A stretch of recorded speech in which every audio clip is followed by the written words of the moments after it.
Greetings everyone and welcome to the Occult Think Tank. My name is Greg. In this video I am going to be doing a response to the video Why Hell Must Be Eternal.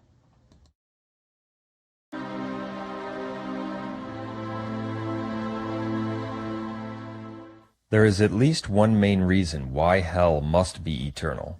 That the pains of hell are eternal is of course part of the faith. Jesus makes that quite clear in numerous places. Matthew 25:41, Mark 9:44, etc. It's also dogmatically reaffirmed by the Catholic Church. Even though Just because we have a New Testament that is claimed to be a message from this Jesus, that doesn't mean it actually came from such a person. After all, none of this bullshit in the New Testament was written down until 50 years after the fact at the earliest. Based on this fact, I do not see how anyone can honestly claim any message is exactly what Jesus actually said, assuming this person even existed. To prove this, all you need to do is listen to this entire video without making any notes, then write down a complete transcript, word for word, of it. I would even ignore the 50-year difference, as no one could even do what I'm proposing. Since you can't hear a message one time, then right after it give a word-for-word account of it, means no one in the ancient world would have been able to hear a message one time, then 50 years later give a perfect account of it, let alone to recall events and details that were going on at the time. Yet this is what the Christian or Catholic Church says you have to believe, and that only they are the ones that can dictate what the message or doctrine of this God is. Don't you find it just a bit suspicious that those that are in control are the ones that want to be able to say this is from God? They know you wouldn't listen to it if it was coming from them. But when they say this comes from God, that means you have to listen or else. This is all about controlling the masses through fear. This becomes obvious when you realize the same ones telling you this idea of hell is real are the same ones that tortured and murdered people for nearly 1,000 years during the Inquisitions. Even when there was a power shift during that time of the Inquisitions, and it shifted from the Catholic Church being the ones in power to the Protestant Church did the exact same thing the Catholic Church did. It didn't matter that they didn't like it when it was happening to them. When they got the power, they did it too. There is zero learning curve with Christians or Catholics. It was only after society changed and the idea of torturing and murdering in the name of Jesus was no longer acceptable that the church's message shifted to do as we say or God will do this to you forever. This is still the Christian/Catholic message, otherwise I wouldn't even need to make this video. people know that it's taught in the Bible, many are still deeply disturbed by the consideration of this mind-boggling truth. They wonder how such an unimaginable punishment could be just. In response, many will bring up the idea that an offense against infinite majesty, God, deserves an infinite punishment. That is, of course, a valid point. The claim of an offense to an infinite God requires infinite punishment is not a valid point. It's a satanic one, to use Christian/Catholic terminology. After all, the lifespan of the God would have no bearing on how long it would take to learn an action was wrong. This is simply word games this jackass wants to try and use to justify infinite punishment for finite crimes, which is what the objection actually is about. Any punishment that does not end is not a punishment at all. It is simply sadism for the sake of sadism. After all, spanking a child and not stopping will ultimately kill the child because you will not stop. Remember, this idea is infinite punishment, not what any sane human being would think of in regard to correcting a child or punishing an action. I also want to point out that even something that is for pleasure, like sex, if it never ends, will become torture, and it would also result in death because it never ends. Anything that never ends will ultimately destroy. However, I would like to consider this issue from another angle. The following is my opinion on why it makes perfect sense that the pains of hell are eternal. A primary reason that hell must be eternal is that the only condition that matters to man is the present condition. For example, suppose that you live in a frigid area of the world. Suppose that you had heat for the last 10 years, but this year catastrophe has struck your area and left you without any heat at all in the depths of winter. You are freezing and shivering. Will the fact that you had heat for the last 10 years make you happy while you are freezing this winter? No, it won't help you at all. All that matters is that you do not have heat this winter. It's true to say that all that matters to you is your present condition. Likewise, suppose that you lived without heat for the last 10 years, but you finally got it this year. Will the fact that you lived without heat last year and the year before that make you unhappy while you sit comfortably and warmly now? No. All that matters is that you have heat now. All that matters is your present condition. The idea that the only condition that matters to man is the present condition is not only false, it is moronically stupid, as it completely ignores the higher brain that humans have and makes humans no different than a dog, cat, or other animal in nature that lives far more in now than we ever could.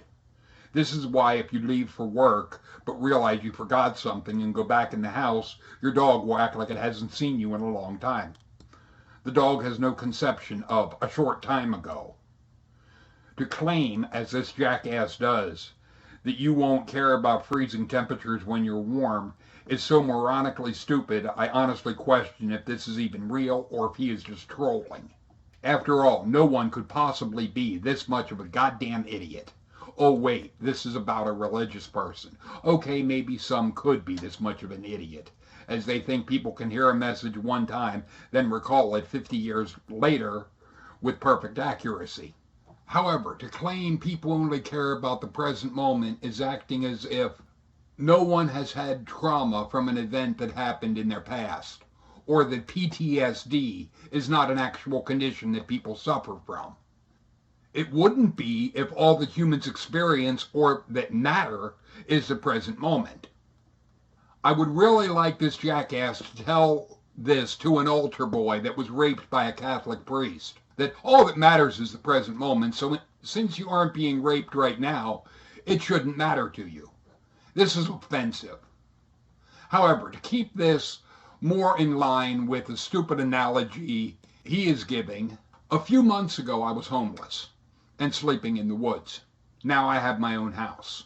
The fact that I have my own house does not mean that what I experienced when I was homeless didn't happen. In fact, it makes me appreciate my house even more than I would have had I not been homeless. Ultimately, what it comes down to is when you don't have something and then a little bit later you do, you end up appreciating it more. That is what this person is really not able to wrap their brain around. The fact of appreciating what you have. The same truth applies to everything, including the passing pleasures desired by worldly people.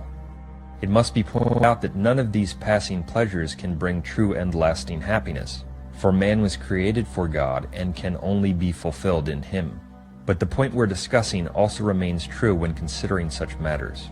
For instance, those who glory in their present state of great fame or great wealth or great success or great beauty are not troubled by the fact that they did not possess this 10 or 20 years ago. All that matters to them is that they are famous or successful or wealthy or beautiful now. All that matters to man is the present condition. Therefore, if the pains of hell did end at some point, then at that very point the condition of the person would be free of punishment. He would suffer no pain at all. Since the present condition is all that matters to man, the end result for that man would be that he would not be punished at all. Thus, when it is considered deeply, say that a punishment that is not eternal is actually no real punishment at all. All of his claims are so moronically stupid and easy to refute. I must stress, I wonder if this is a legit argument or just trolling. In the end, I will leave that for you to decide. Clearly, this person has a great deal of jealousy for those that have wealth, fame, success, probably because they have so little in their life themselves.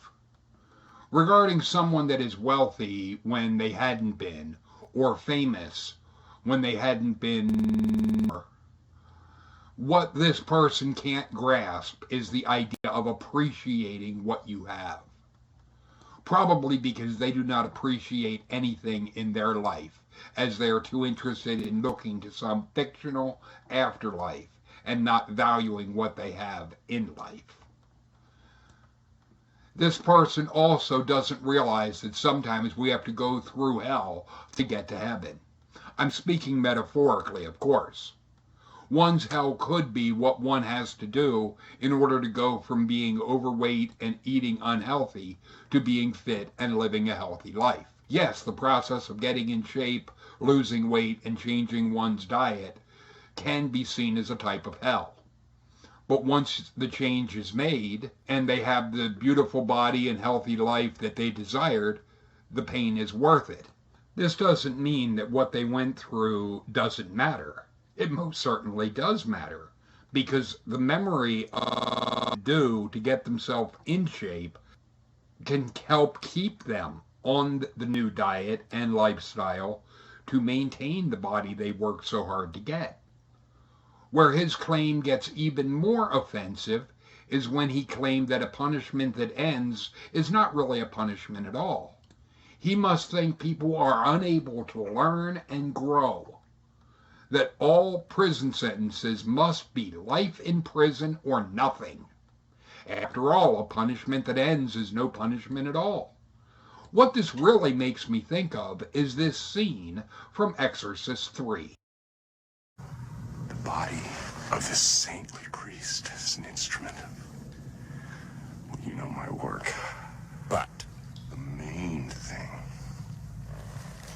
is the torment of your friend, Father Karras, as he watches while I rip and cut and mutilate the innocent, his friends, and again and again and on and on. He is inside with us. He will never get away. His pain won't end.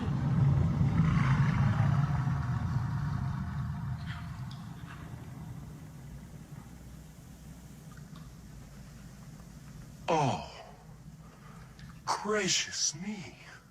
Was I raving? Please forgive me. I'm mad.